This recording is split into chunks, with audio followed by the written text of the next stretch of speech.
Hey everybody, AC here, and welcome back to another episode of Gaming Month. This time we are talking about my sixth favorite video game of all time, Sonic Frontiers. I mean, is anyone even really surprised? I mean, I made an entire super long playthrough. How many episodes did I actually put out? I want to say it was somewhere in the 40s.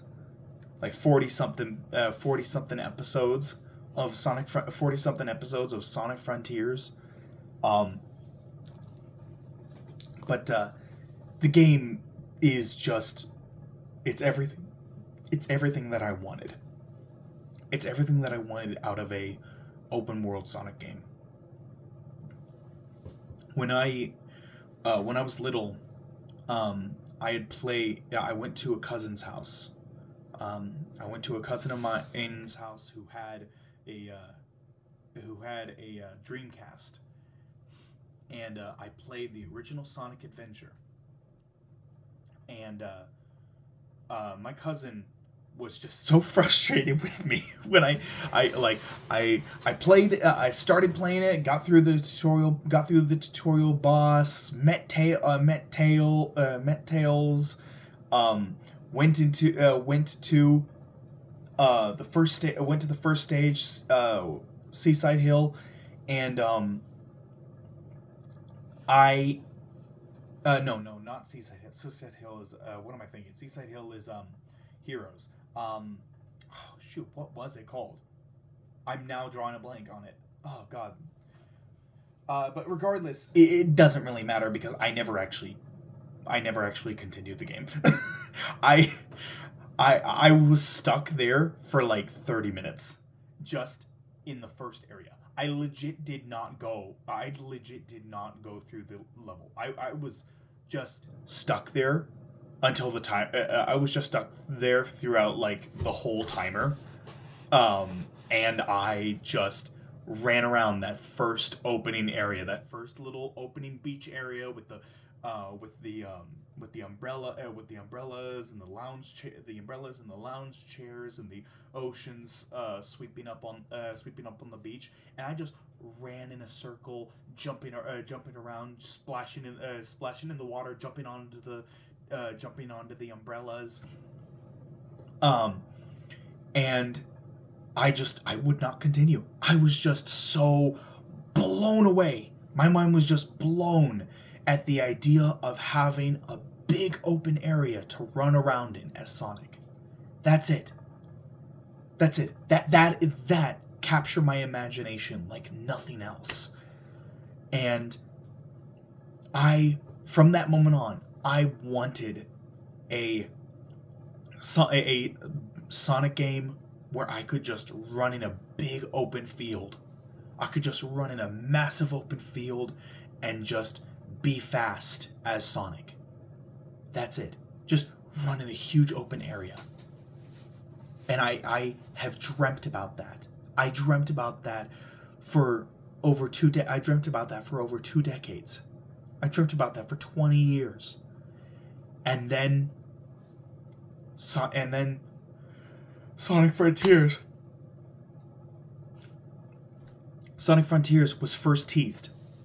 We got our first teaser with the symbol of the ancients, and I immediately thought to myself, open world Sonic game. I'm pretty sure I even made a theory on that. I'm pretty sure I made a terrible theory on that, saying how I was pretty sure it was going to be an open world, or maybe it wasn't a terrible theory, but I know I said it in a video on my channel. I know there was a video where I said that. I specifically said that I thought it was going to be an open world Sonic game, and I turned out to be right. I turned out to be 100% right on that. And so I loved following every single update we got.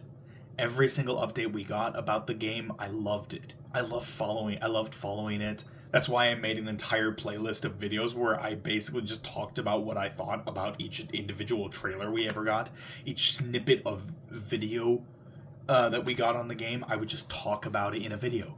And yeah, I loved that. I loved the journey leading up to the release of the game. And getting to play it. Getting to play it and seeing the huge open area in Kronos Island that I could just explore to my heart's content. Like, I actually was like in my first reaction video, I was actually trying to fight back tears.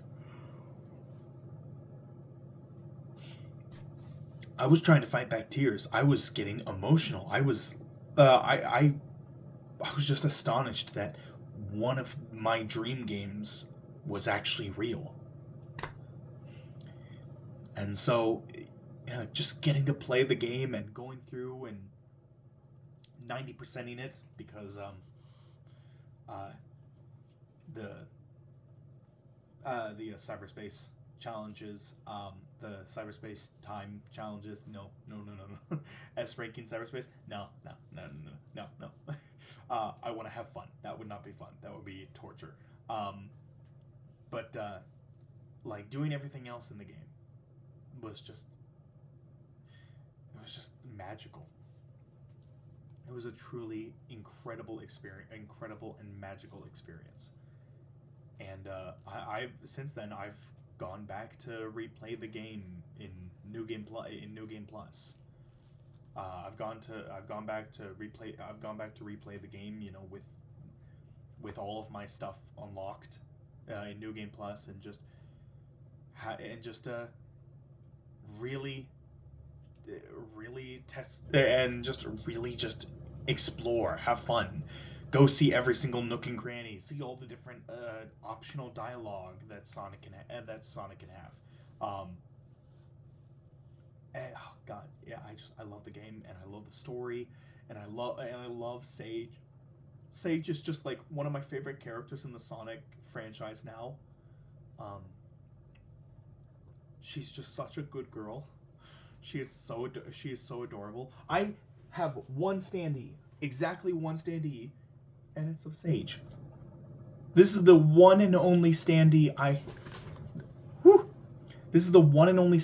have. This was a gift from Queen Haiku, and it is the one and only standee I have. And I don't really like standees, to be honest. I'm not a big fan of them. I'd rather have like an actual figurine, to be honest. Like, that's just me. I would personally rather have an actual figurine than an actual standee. But I love Sage as a character so much that I am more than happy with this. So yeah. And I really loved the DLCs. I loved the DLCs, everything we got in the first DLC, the second DLC, and then the Final Horizon DLC, which I know I never played it. I know I never played it for my playthrough. I understand that. And it was just too difficult. It was way too difficult for me. Even on the easiest setting, it was still not something that a casual player like me is capable of. I am a very casual Sonic player. I'm not gonna go and 100% every single Sonic game. I'm not gonna I'm not gonna go and S rank everything. I love Sonic games, but I'm not such a hardcore fan that I will go out of my way to become the best at any given Sonic game. I am not gonna do that. I'm gonna play it my way, and that's it. And then it did get an update where they made things easier. But it even with that, it still wound up being even with that, the final challenge, Sonic's final challenge, still wound up being too difficult for me. So, yeah, I just I'm never gonna end up doing the Final Horizons DLC. I mean, I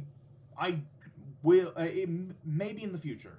In the future, once I have proper recording equipment, maybe I will do a video. Maybe I'll do a video where I basically watch all of the cutscenes for the Final Horizon.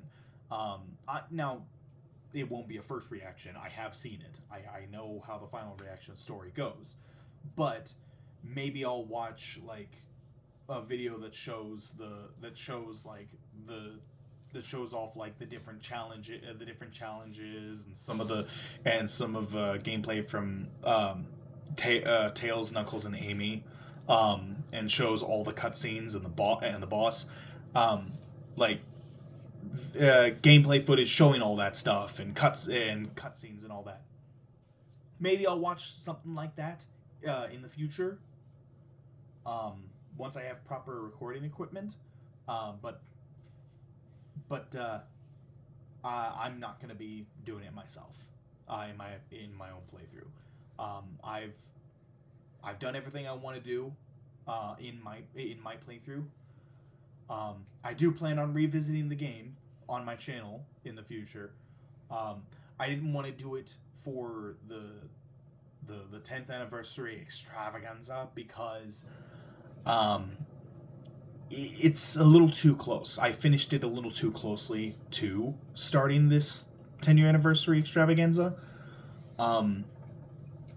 So I wanted to focus on like games that I played in my earlier in my career.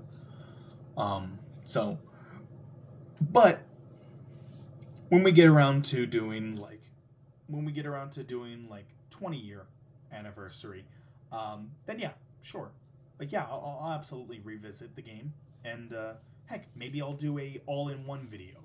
Maybe I'll do a full game video where I go through the whole game. Who knows? I don't know. Anything can happen. But yeah, I love this game. Sixth favorite game of all time. So, anyway, thank you all so much for watching. Hope you all enjoyed. Like, comment, subscribe, hit that notification bell, all that good jazz. And I will see you all in the next video. Take care, everyone.